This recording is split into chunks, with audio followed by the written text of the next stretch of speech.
Today is Friday, September 20th in 2024, and we welcome you to our Chapter 49 podcast. My name is Larry Lannan. I'm a volunteer for Chapter 49 in the area of communications. We're very happy that you have chosen to join us today. If you don't already know, Chapter 49 represents most IRS employees in the state of Indiana. Our chapter president is Duncan Giles. Welcome back, Duncan. Thanks, Larry. It's always good to be here. So we're going to jump right into our issues. We have lots of them today. And one thing that we always look forward to as a union is Labor Recognition Week. And this is Friday. We're wrapping up that week as you and I talk today on the 20th.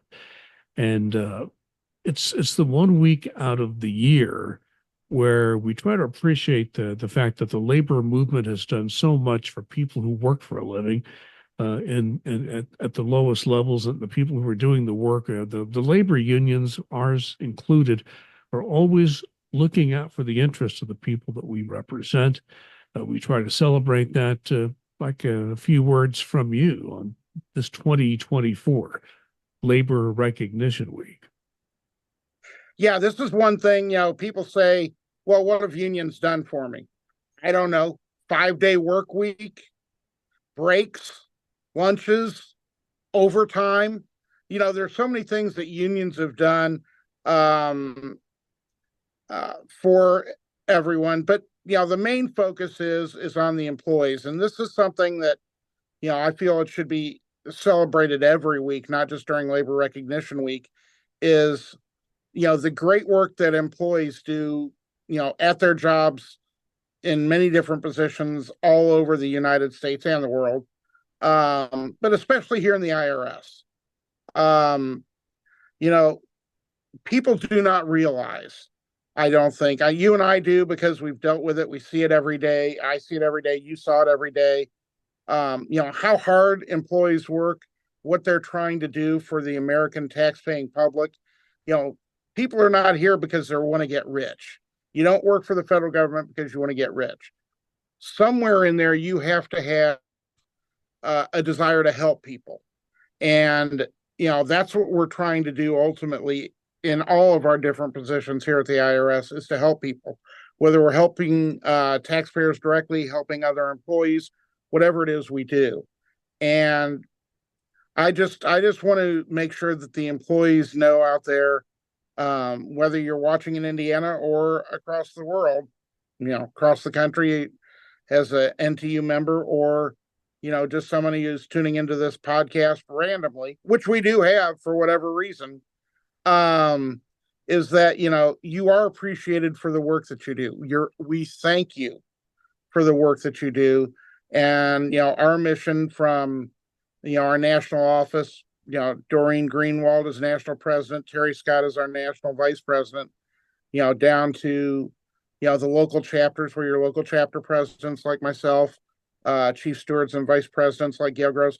We're working every day to try and make sure that your work life is as easy as possible. Does that mean it's always going to be smooth? No, it's not. But we always fight the good battle for employees. We want to make sure that you have as few hassles as possible in your work life. And, we will continue to endeavor to do that. But just thank you for all the hard work that you do. Yeah, I think there's so many memories I have, Duncan, and I think there are two levels where I've done work with NTU that I feel very proud of. And as far as my thoughts on Labor Recognition Week, there were two sets of things. The first thing would be just the individual employees. When you solve a problem for someone, and usually if you solve a problem for an individual employee, there's actually an interest on the management side to get it solved. And I think that would be one really wrap it all up into many different people I had the chance to help on an individual level. But the second is when I did things more globally. In other words, I think the biggest thing I had to deal with is when I was vice president of the chapter, and George Bilkey put me in charge of the move of the toll-free site from the Minton Capehart building to the Richard Street building. Of course, the toll-free has moved again since then. That was a challenge. That building was a building that was put together for an entirely different reason, for different function, and trying to get that building to a place where, it was a good place to work. It still wasn't a perfect place to work, I'll tell you, but we did the very best we can to make it the best we could. So that was a project that took a lot of my time. I was a tax law specialist at the time and had very little time to do that work because I had so much of my time devoted to that. So I think as a union, I feel very proud of the work that I did. I know you feel that way every day. And for the people who say, what does the union do for me? I guess my response to that is imagine a workplace without a union, and you would see exactly what that would be like, and you would not like that at all. And there are some people in Congress who are actually trying to do that, take your unions away. So, realize that we defend your right to have a union, and we defend the right to be there to represent you. That's my speech on Labor Recognition Week. Anything Duncan would like to add? Yeah, I mean, it's like you said, helping people. I dealt with something earlier this week. Uh, had an employee that was having some issues. Contacted a manager who I've never dealt with before, never met, and basically had a very frank discussion with this manager. And this manager told me, I don't know you, but after talking to you for 10 minutes, you know, I really respect you for what you're trying to do and how you are doing it. And I'm not saying that to toot my own horn at all, but in the fact that, there is an appreciation of management when you come to them with real issues and say, look, here's where the problem is, or here's a perception that the employee has. We need to work on this together so you can fix this, so I can fix this to make the employees' work life better. And, I've done national agreements, and, continue to work on national teams, which are extremely satisfying. And I'm always grateful for the opportunity when I get them. But also just helping those individual employees when there's, most of the time now it's almost a perception issue with a manager. We have very few managers with ill intent anymore, thank goodness. Back in the day, we had many more, but most of those have been moved out. But just trying to solve issues, and I'll go wherever I need to go to try and solve an issue from the commissioner on down. I am not shy about reaching out and talking to anybody, and I know that that's the way that the rest of my brethren are across the country in the chapters, and certainly Doreen and Terry at the national level aren't shy at all about doing this. So, your union is here to help you to, like I say, try and make your work life better. And we just appreciate the ability and the trust that we have from you to be able to go forward and do this. Well, let's move on to an issue we've talked about for weeks. It's still brewing. It's the budget. The budget runs out at the end of September. The Speaker of the House put a piece of legislation on the floor that he was behind. People in his own party did not all vote for it, so it went down. I mean, and the majority party only has a very tiny majority, so all it takes is a few people to buck the speaker. Now, what I'm hearing from people who cover Capitol Hill is this is a strategic move by the speaker. He knew that was not going to pass, and now he is going to talk to the Democrats and Republicans in the Senate to try to find a way forward to fund the government, at least on a temporary basis, with a continuing resolution. Last report I heard was through December. We don't know what it will be. If it goes to 6 months, we know that's going to put a budget crunch to defense, Social Security, and some other agencies. They made that very clear. And even through December, there'll be some pain just to have last year's budget this year for many parts of government that are critical to our government and to society as a whole. So what I'm hearing is optimism on one side that everybody has an interest in getting a budget deal done, at least for a continuing resolution deal, temporary deal, maybe even a final budget deal, We have one presidential candidate who seems to be egging on a shutdown. But I thought it was interesting that the longtime Republican leader in the Senate, Mitch McConnell, used some pretty strong language to say that a shutdown is the worst thing that could happen before an election. So, with all that in mind, Duncan, how do you analyze the current situation with the budget? Yeah, it's one of those things when you reference the vote that the Speaker of the House put on the floor. It was a show vote. He knew it was going to fail, and people were asking him, "What's his plan B?" Well, I've got a plan B. Oh, do you have a plan B, or is it like I've got concepts of a plan? That's the question. And for any political figure, the high political figure, to say, if we don't get what we want, we need a government shutdown. That should never, ever, ever, ever be the answer. Um, you know, if you're not liking something, you feel you need something, understandable, absolutely understandable. But shutting down the federal government, or not raising the debt ceiling, things of that nature, these aren't things you play around with. As we talked about in previous podcasts, the Defense Department has said that it would be absolutely disastrous to have a long-term, continuing resolution, CR, and even a short one would not be good. What I've been seeing, reading, hearing is that now that they've had the show vote, the Senate is going to start moving ahead with what they need to do, because apparently Majority Leader Schumer is like, okay, we've had enough. We want to move forward, and we're going to, that takes several days in the Senate. The procedural hoops in the Senate are much different than they are in the House of Representatives. And he knows he won't get what's called unanimous consent, so it'll have to go through several procedural votes. But at the end of the day, what everyone is thinking will happen is there will be enough votes, both in the House and the Senate, for a bipartisan, basically a clean continuing resolution, basically continuing the funding levels as they are right now through early to mid-December. I've heard December 13th and December 20th as a backup date. Something along those lines, which, Merry Christmas, get the vote done now for the omnibus bill, which nobody ever wants, but it always seems to come down to that. So I at this point, and I'm usually the gloom and doom, I'm thinking there's a shutdown. I do not believe there will be a shutdown this time. But we will know more in our podcast next week exactly where we are. Hopefully, we'll be talking about a continuing resolution that's passed and kicking the can down a couple of months for this.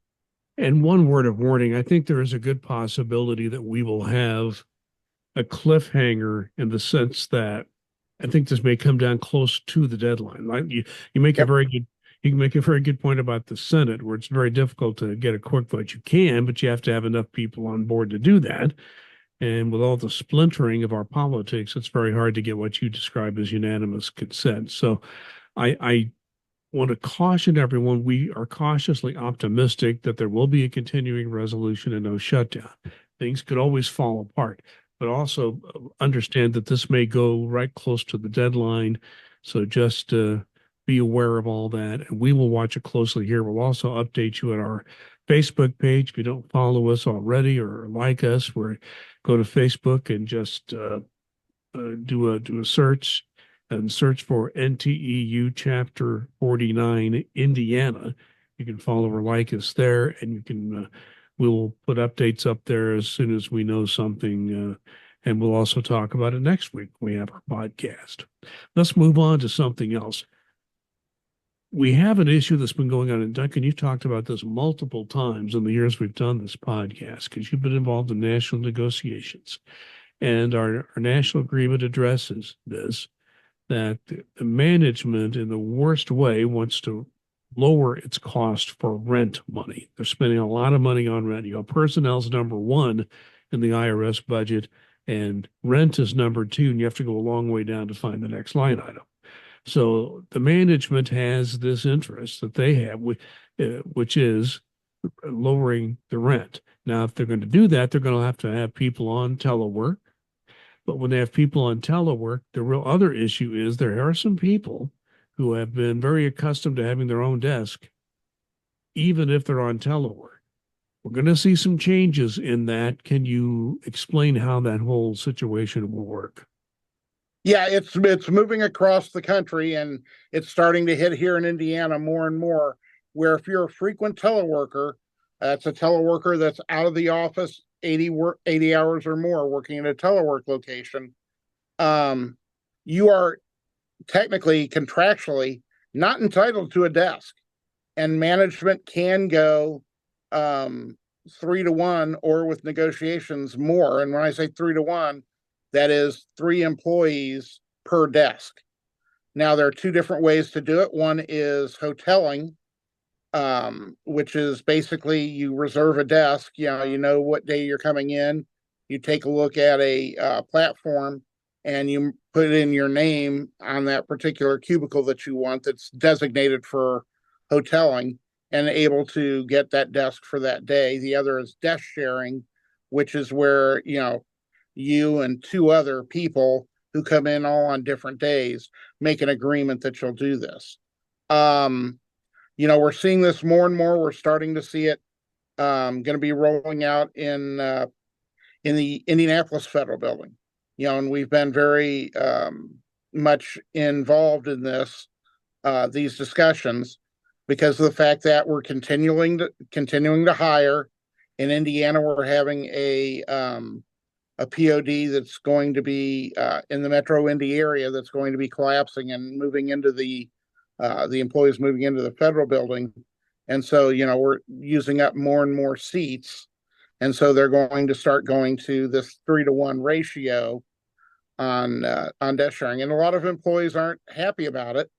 And as I tell them, if you don't want to give up your desk, you need to come off of telework. Well, I don't want to come off of telework. There it's unfortunately it's one or the other.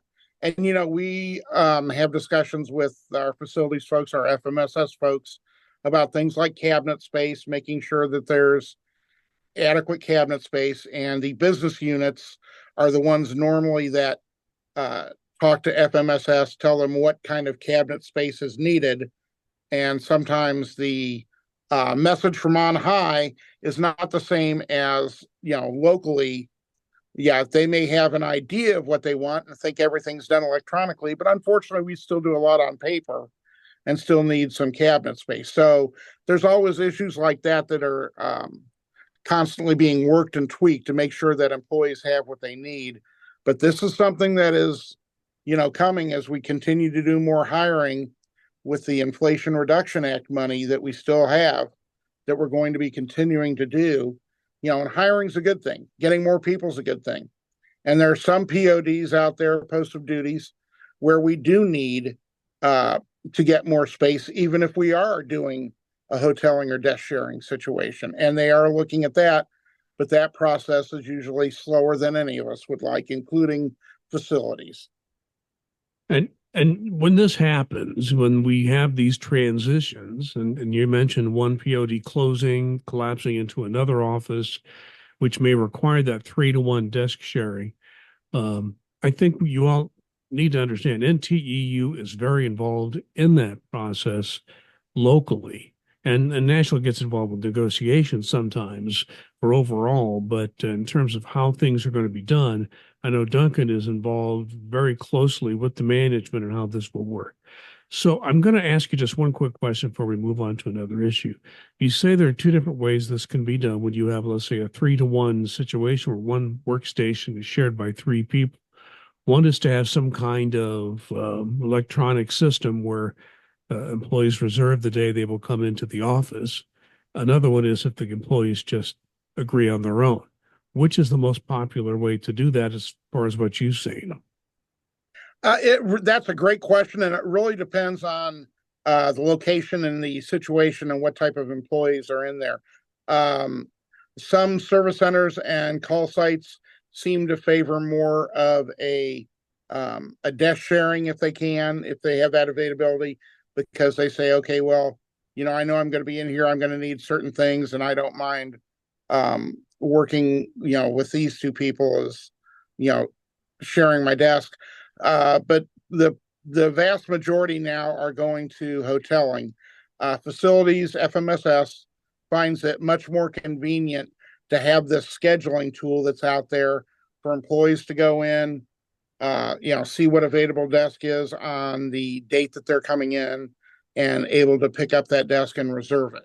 So it's a great question. They're both used, but I would say hoteling has gotten to be more prevalent. I don't know if I'd use the word popular, but I'd say prevalent than desk sharing. And we'll probably talk more about this as time moves on, but this is something happening, particularly in Indianapolis right now in that area, but it's a nationwide issue. So we want to talk to both audiences and let you know that NTE was working very hard to make sure this is done in a way that everyone can get their work done and get in the office and out when they need to. I guess it's probably the most difficult when you have an in-person meeting. How do everybody can't be at a desk that day, but I guess the way it has to be done is if you're going to have a meeting, you don't expect your employees to work in the office, at least not all of them. So I guess that's one way to work it. Yeah, that's it depends on how many empty or how many not empty desks, but how many desks you have available for hoteling, and trying to make sure that people are rotating and talking amongst themselves to make sure that you don't have everybody having their group meeting on Wednesday. Hopefully some have it on Tuesday, Wednesday, Thursday, Friday, that sort of thing, to make sure that there are enough desks out there to be able to handle people when they do come in for in-person meetings, trainings, things of that nature. Yeah, and I think it's important for groups to get together in person. Zoom meetings are fine for some situations, but if you have to have that human connection. So I'm glad to see that the service has not abandoned that training and meeting face to face. It is important ingredient of the work that we do.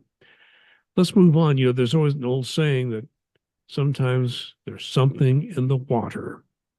Well, GSA is now testing the water, I believe, in all federal buildings and I think in leased space as well. So, what's going on with testing of the water? Why is this happening, or what can you tell us? Yeah, this is basically something that I think is a good thing. Where GSA is going out, and you are correct, not just in federal space, but also in any lease space that the IRS has that they're going out and testing the water, because we're in some older buildings, and some of the water pipes may not be up to specific codes now and may have some things in it. And we want to make sure that the water is safe for folks who are there. If there's not adequate water, when they shut water down, we have to bring in bottled water, things of that nature. So it's in basically GSA and management's interest to have this done. But, certain things come up. I was just informed this morning at our Indianapolis call site, because I talk quite often to our health and safety officer, because I talk to all of our folks to try and make sure what's going on in the different posts of duty. And in the Indianapolis call site, they have an ice machine, which is absolutely awesome. The not so awesome part is that apparently it hasn't been cleaned or maintenance or checked on since 2012. The safety officer was not very happy to hear that. In my youth, I was in the restaurant and bar industry, and I can tell you that having an ice machine that hasn't been serviced in 12 years is an absolute horror show. That you never, ever, ever want to have that type of situation. I'm amazed at that. So unfortunately, until that gets cleaned, until that gets properly maintenance, serviced, and all that, that ice machine is going to be down. And that is a severe inconvenience for employees. It's a true pain in the butt, but they don't have a choice in this. GSA and FMSS and our health and safety don't have a choice, because they don't want anybody getting sick off of things like this. So once they find out about things, they need to correct them. And this is a perfect example of what happens when you do testing of the water or, water related things like ice machines. So it's, the testing is good and it may result in temporary inconveniences. Um, but we want to make sure that everybody is safe and healthy. And that's the bottom line. And that's what we're trying to do. Duncan, when you told me the last date that call center ice machine had been serviced, hey, I don't have the background in the restaurant industry you have, but my first thought is how lucky we are that nobody has been sick. Very true. Absolutely true. And the sad part is because it's happening at the end of the year and an ice machine, as much as, those folks at the call site need it, it's absolutely something that they really want. It's super convenient. It's not considered a necessary work issue. So it's not going to be super high up in the fund. It'll get fixed and repaired, but in order to do a ticket, it's probably going to be after the first of the year because we won't have a budget until then. It's certainly not going to be fixed under a continuing resolution. And it won't be until the first of the year when we do have a budget, my guess, that they'll be able to put in a ticket, get a company to come out and do all the things necessary to get it back into operation. So it's just a very sad issue when we have this type of thing happen, because the wheels of the government, as I'm sure everybody listening to this and watching it know, turn slowly. Well, yeah, that's true. And we certainly hope that this all, by the way, when you mentioned the beginning of the year, you're not talking about the fiscal year, you're talking about the calendar year. So you're talking about calendar year 25 is most likely when that will happen. I think the people at the call center have waited long enough. So I hope this is high on the priority once the funding is there. We promised everybody a Hatch Act reminder in every podcast up through the election. What's our reminder for today, Duncan? Yeah, we talk about all the things you can't do on the Hatch Act. And today I'd like to highlight some of the things that you can do. If you have a particular candidate, party, a political action committee that you like what they stand for and what they do, you absolutely can contribute to that. You can go to a political fundraiser and, give money there. You can campaign for a particular candidate or a political party.